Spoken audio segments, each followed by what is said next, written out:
Namaste and welcome to the Bharatvaarta Weekly. Thank you so much for joining us. I have our regular cast, Ashish Chandorkar and Srivatsa with me to discuss the week that was. Hey Ashish, hey Vatsa, how are you guys doing? Good carry. So Hi. it's been a really eventful week. There's plenty to discuss, but as usual, before that, let's talk about a few of the episodes that we put out. We did a really comprehensive deep dive on the national budget. This budget, was much anticipated. We had Karan Basin, who you've heard before on multiple episodes, talking about the economy. We had Nirav, of course, a banking expert, and Ashish Chandorkar, your favorite public policy expert as well, talking through the nuances of the budget. Ashish, what were the key highlights? Yeah, a pretty good discussion. I think we covered a lot of ground, not just from a reform policy standpoint, but also specific provisions of the budget. There was one complaint about us not covering the higher income and higher tax on the PF, the voluntary PF part. So maybe we should cover that in one of the future episodes. But I think largely good feedback also from people. Like, I think everyone thought that it was Yeah, quite comprehensive. yeah, And I quite enjoyed it as well, listening to Karan and Neerav. yep. Then we did our fortnightly Bharatvaarta sports episode, of course, which Vatsa hosted, and we had Mahek and Abhishek on a very thrilling and very deep dive discussion on the India England Test series. Vatsa, few of the things have turned out to be true, right? I mean, I don't know, you guys were ruining the fact that Joe Root was getting 50s but hasn't Yeah. converted anything. I think is convincingly answered you guys. But I think Abhishek and Meg both covered the fact that how he played in Sri Lanka, where he got two big hundreds. We also spoke about the uncertainty regarding the pitches, whether they'll behave how they've traditionally behaved, and that clearly doesn't seem to be the case, with England still batting as we speak. I think quite a lot of things, especially our fears, they're kind of coming true about this England side. Well, we should thank his captaincy because people are still watching Bharatvaarta while cricket is going on. So, insipid captaincy to kind of trade off for the batting. Yeah, and a word about the curator as well, right? I mean, when I think back, I mean, this is really what kills, mojo in Test cricket, man. I mean, those very flat Dust Bowl pitches that anyone, all of Jeff Boycott's mum and grandmum and everyone can bat anyone, right? Basically, so With a yeah. stick of rhubarb. No less, yeah, yeah. And we also had the first of our Long India series. These are conversations with people who are optimistic about India. And we spoke to Preeti Kasireddy. Preeti is a very interesting person. She's an entrepreneur, one of the early crypto evangelists as well. She writes quite a lot and considers herself an autodidact, right? She has many different interests. What was particularly interesting about this episode is her outside in view of India, right? I mean, she is born in the US, she lives outside of India, and she had a very good perspective on, what makes India special. Aside from the economic and the growth and the prosperity that we should aspire for, the fact that we have a very unique culture and that we are rooted in that civilizational ethos, right, which makes us extremely special as compared to some of the other countries out there in the West. So I would highly recommend catching that episode as well if you want a healthy dose of optimism for India in this decade. We'll be bringing you more such episodes with eminent personalities talking about why they're optimistic about India in the days to come. So yeah, all right, let's get started. I guess the first piece of news for this week is that the RBI has given retail investors direct access to the government securities market. This makes India the third nation in the world where retail participants can directly purchase government bonds, right? Investors can directly participate in these markets through the RBI's e-Kuber system. The bonds can offer returns of 6% and more and can substitute the need for savings in bank fixed deposits and mutual funds. Ashish, Monica Halanji has spoken about this as well. The fact that there's no need for really banks and other financial institutions to be a middleman here and cut out like 2 or 3 percentage points on rate of return and so on and so forth. What do you see as the broader significance of this?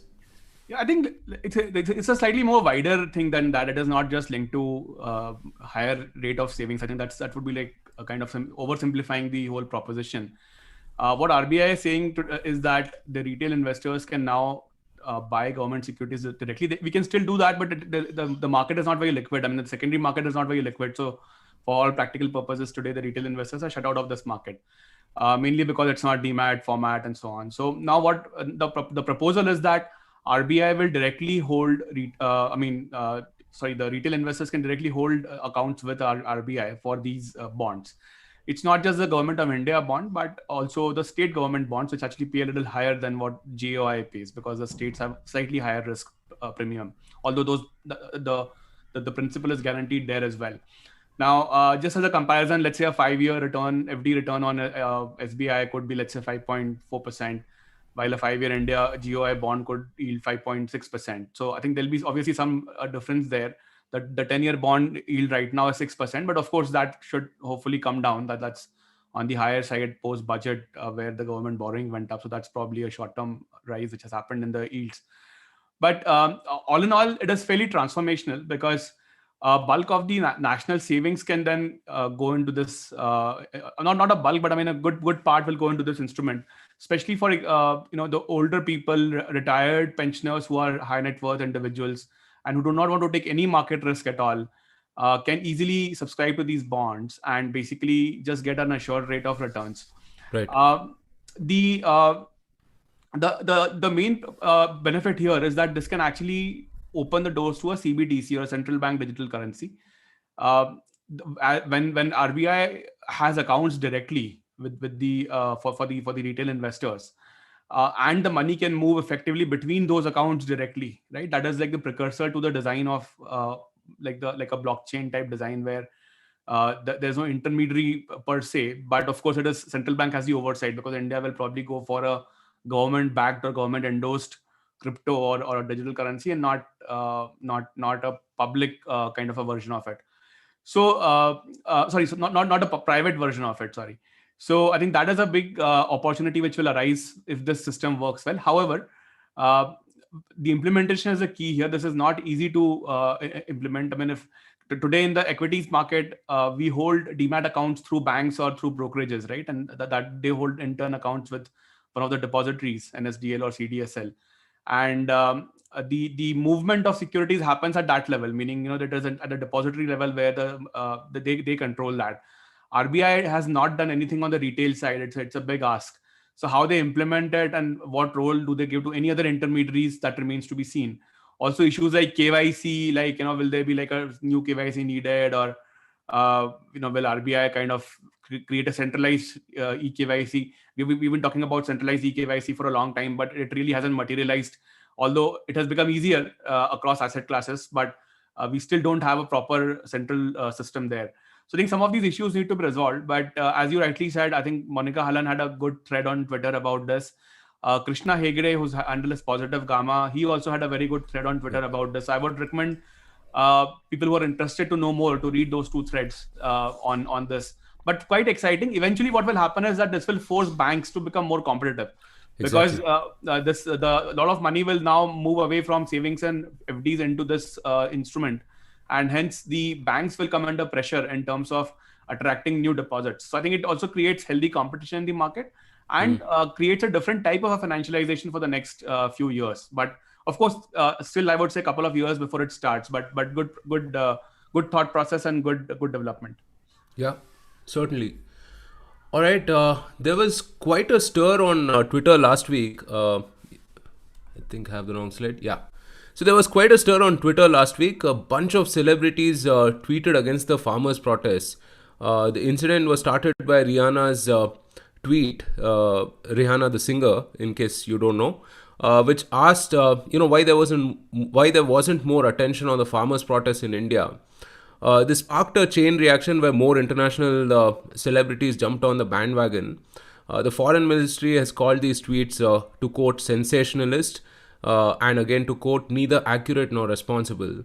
The government then threatened Twitter with penal action for unlocking the 200 plus accounts that were earlier blocked due to a government order. I think a bunch of things happened, right? And it was quite. I shouldn't say comical, but I mean it was very interesting that a bunch of people unrelated to anything happening in India, right? Like a Barbados-based singer, right? And a bunch of NFL people suddenly started caring about farmers' protests in India, right? And yeah, I mean, obviously, anyone clued in would have gotten a little suspicious of the origins of this.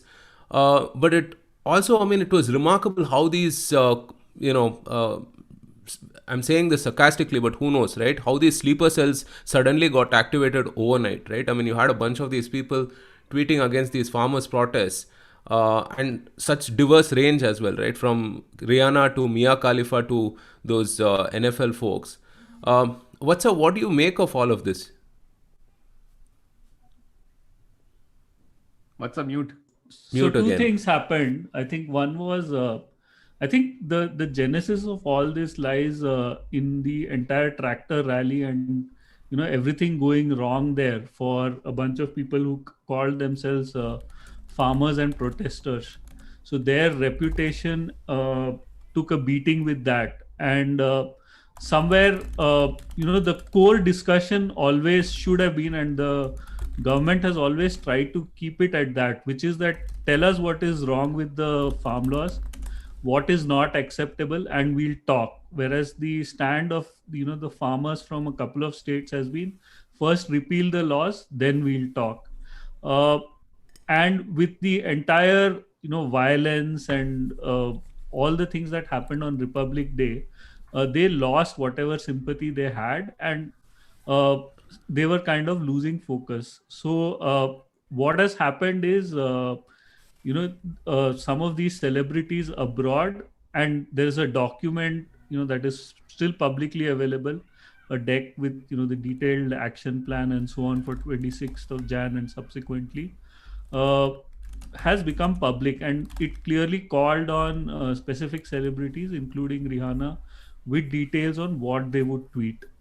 And subsequently what happened is that the Indian government has again tried to bring back the attention to the core issue, which is that yes, we've made these new laws and there's disagreement between what you think the laws should be and what we've passed. So let's talk, iron out the differences, go through the laws clause by clause if needed, and then we'll resolve this amicably. And that is what happened with a lot of celebrities from India coming in. And if you look at all the tweets, they're all conveying the same message, which is that in a democracy there will always be differences.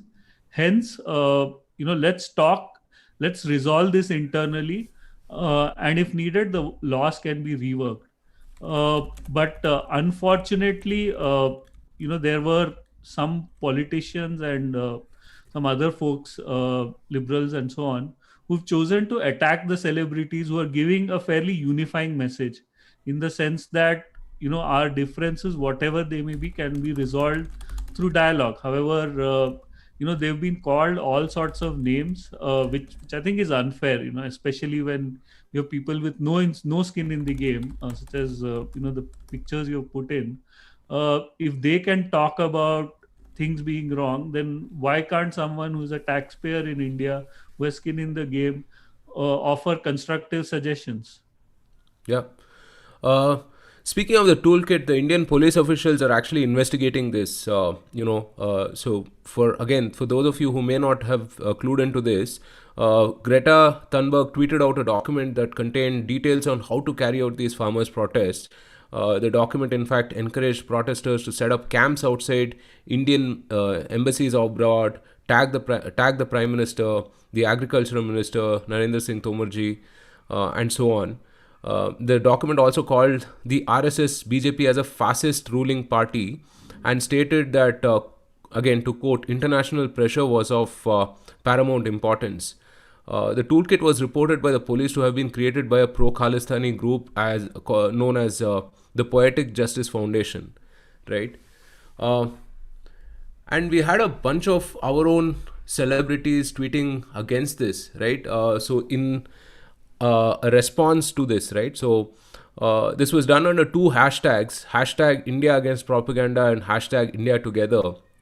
A long list of officials, including Amit Shah, Nirmala Sitharaman, Smriti Irani, G. Kishan Reddy, and more, use these hashtags to speak up against the international propaganda. The common perspective was that international celebrities can be spectators but not participants. Several film and sports personalities use this hashtag to echo the stand. Few of them are Akshay Kumar, Ekta Kapoor, Lata Mangeshkar, Sachin Tendulkar, and more. Ashish, your comments? Yeah, I think the what came out was that government had a very strong response. Clearly, some of it was coordinated. The External Affairs Minister S. Jaishankar actually went on record yesterday saying that he hinted that maybe Rihanna was not the only one who was supposed to tweet this. So he kind of hinted that there was a reason the EAM reacted the way it reacted. There was some criticism of their reaction, also saying it was an overreaction to one single tweet by Rihanna and so on. So, but he kind of made it very clear that it wasn't potentially one tweet. It could have been a bigger kind of a PR exercise. And then the print carried out a very interesting story saying Rihanna was paid a substantial sum, I think about 18 crore rupees in Indian currency, equivalent of Indian currency. So I think it was overall. I mean, what came out was that Indian celebrities will kind of counter, and the government has a muscle to blunt the PR. And unfortunately, I also feel that the PR exercise on the Western side did not pick up the right celebrities. I mean, none of these folks are very widely known and widely relevant in India, especially like NFL folks tweeting about this was completely Random. irrelevant. So I think it's a battle of social media PR basically, and let's see where it goes. But I think it has set the tone that Indian narrative cannot be and should not be influenced by Westerners, and I think this will continue. I mean, this may not be a one-off incident. This may actually continue to happen in the future also. Yeah, no, I think it's a meaningful first step, right? I mean, it's amazing that the government recognized the need to respond to this, and the MEA statement as well was pretty strongly worded. So on many fronts, I think I would consider this a positive step. The fact that we recognize this and responded to it, of course, I mean, as we discussed, in an episode yesterday, that this will have to go further into actual policy, lobbying, etc., etc. But I feel that this is a meaningful first step. All right, let's move on to another piece of news. February 4th marked the 99th anniversary of the Chauri Chaura incident. The incident took place in 1922 and was initially part of the non-cooperation movement. This protest was targeted against high fruit prices and liquor sales in the marketplace. The protest turned violent as police were ordered to fire on the crowd, killing 3 people. As police fell back to the station, an angry mob set it ablaze, killing 23 policemen.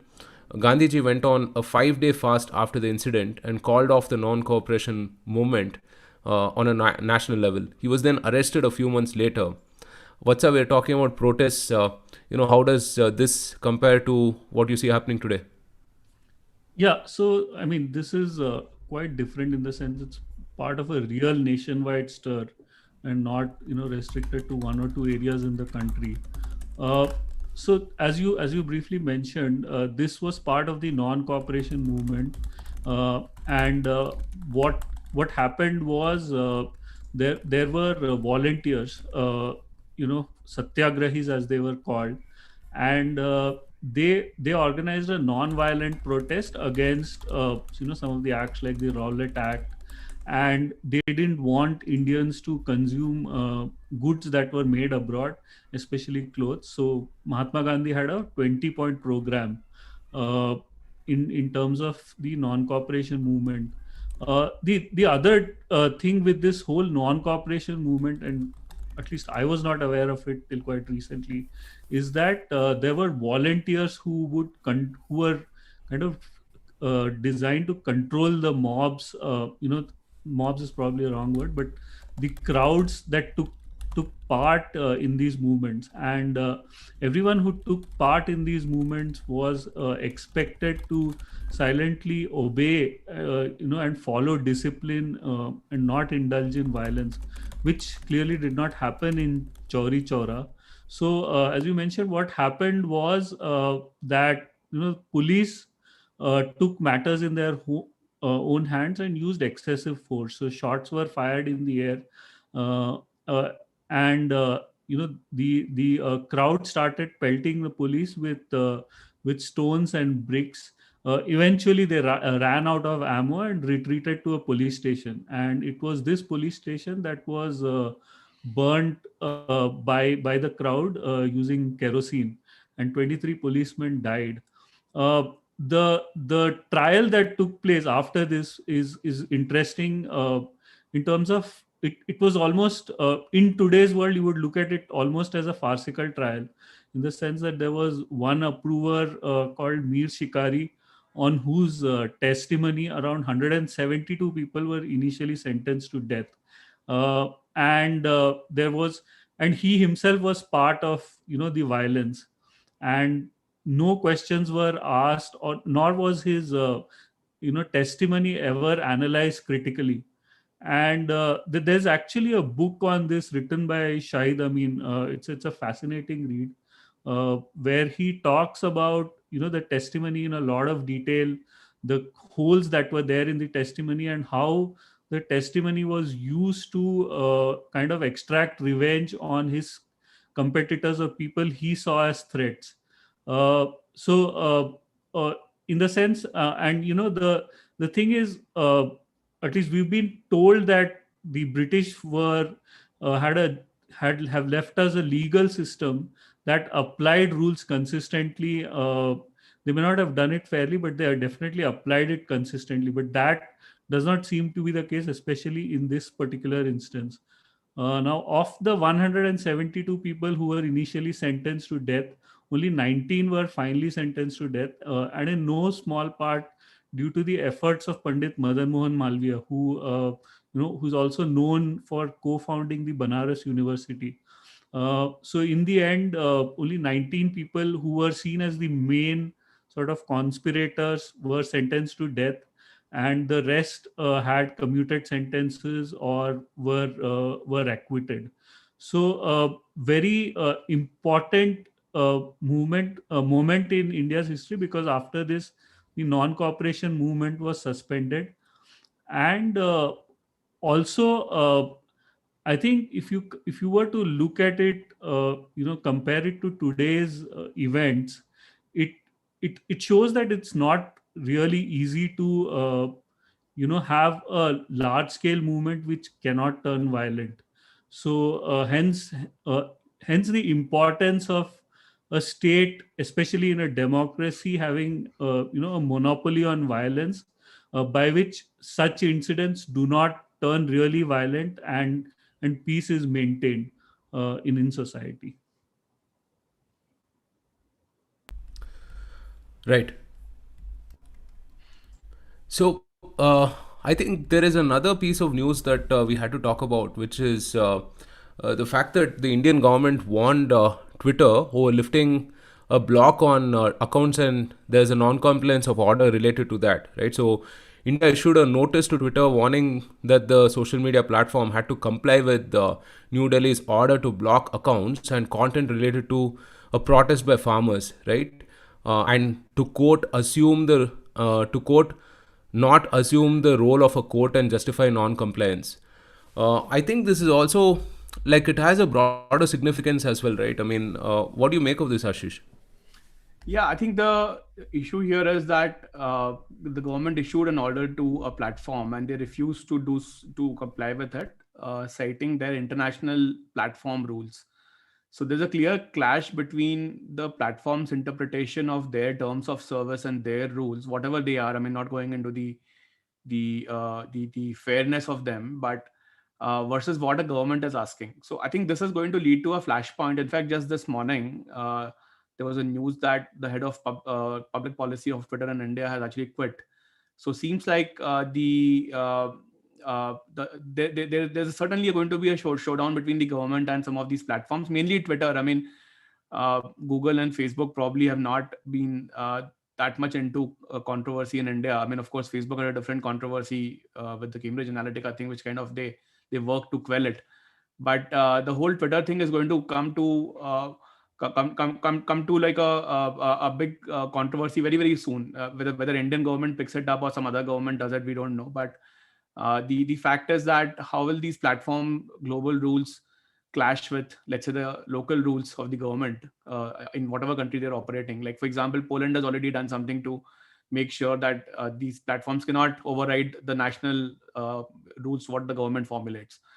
I think Uganda had a issue for their election as well, where they just blocked some of these properties until the election because they thought that the politicians were misusing the power of the platforms. So I think the same is going to happen in India at some point, whether there'll be some kind of an agreement which they reach, or whether they do more like an agreement with the Indian government to follow Indian rules, or the Indian government bans them or takes a legal action or puts a financial penalty. All options, I guess, are on the table. Right. And seems like a fairly complex situation, but something has to something has to be done about it to kind of come to an agreement to let the business work in India, where the positive parts of the platforms are amplified and used. Yeah. No, I mean, we still call it a platform, but I think it's moved beyond a platform, right? It's become some sort of a supranational entity, almost like a quasi United Nations, right? Where they're, becoming an arbitrator on matters that are of superb consequence, right? I mean, it's like international consequence, right? Between nations and so on. And this is on Twitter, really. I mean, I have no love lost for them because really they should have been proactive with regulators early on, but they didn't, and they instead chose to pick sides. And now the sad thing for them is either side thinks that they're on the opposite end, right? So yeah, I mean, we're going to see plenty of regulation, almost a clampdown of Twitter, I would say. And this also, I think, sides with the fact that we need to develop our own Atmanirbhar capabilities, platform, infrastructure, services, everything, right? Which I think plenty of people have been alluding to as well. Yeah. All right. Vatsa, do you have any comments? Yeah, I agree with you. I think, see, the platform cannot be, like what Parler was, which is where they said that anything goes. But at the same time, if platforms are censoring, in the interest of society and so on, the mechanism should be fairly transparent, which is not the case either with Twitter or Facebook or any of those. So I think the easiest thing for them would be to kind of open source their algorithm or the mechanism, or they have a big army of fact checkers and so on. So what are the policies if that becomes public and is open to criticism and so on? Yeah. I think things will improve. Otherwise, if they keep their side a black box and expects governments to be open and transparent, it's really not going to work. No, absolutely. And I think I mean, I think there's plenty that we can cover on this. We should probably take it up in a different podcast altogether, right? Yeah. So, starting this week, we're going to highlight some of the comments that we received from you guys. Thank you so much for all of your love and support. Over the last week, I mean, we've received hundreds of comments on various social platforms, telling us, how much you appreciate the content that we put out. And we're taking note of all of this. Thank you so much again. These are few of the comments. Ashish, Vatsa, what is your favorite pick? Yeah, I mean, pretty interesting set of comments which came in. I think quite grateful and thankful to people who have been listening regularly. I know we have a fairly staple audience which always tunes into all the episodes. I think the discussion on the Shivaru thread on what is Shiv had asked a question, what is your favorite podcast, and a lot of people responded. Good suggestions actually in that thread. It's not just Bharatvaarta, but a lot of good options came through. So I would encourage people to read that thread. You see one of the responses there from Bharat and from Sub-Zero responding to Shiv. Also Nilesh's tweet. So I think that was a thread basically. And good names came in response to what Shiv asked. Yeah. So I think my favorite was a couple of comments, right? There you see by Sudhanshu Singh saying that we don't have enough subscribers for the type of content and the quality of content that they put out. Well, guys, it's a request to all of you who are watching. If you think our content is really good, please go ahead and talk to your friends about it and share our content with them, and maybe get us more subscribers so we can reach a wider audience. All right, moving on.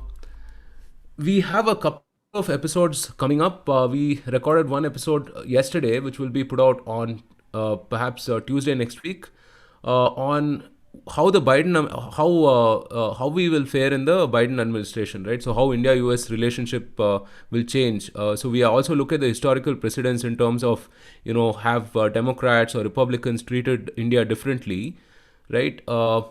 And we also have another episode, a follow-up coming up on the India and the foreign press episode, which was actually very well liked and quite popular as well. So we'll probably have Ruchir Sharma back again talking about a few of the things that have happened over the last week especially.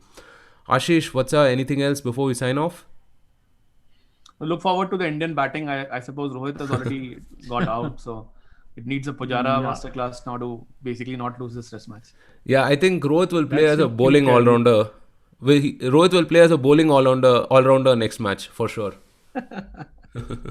Alright guys, that's it. So that's a wrap from us. Thank you again for choosing to skip the news and watch the weekly. We appreciate your joining us, and hopefully we'll see you again next week. Until next week, from all of us here, stay safe, take care, and Jai Hind.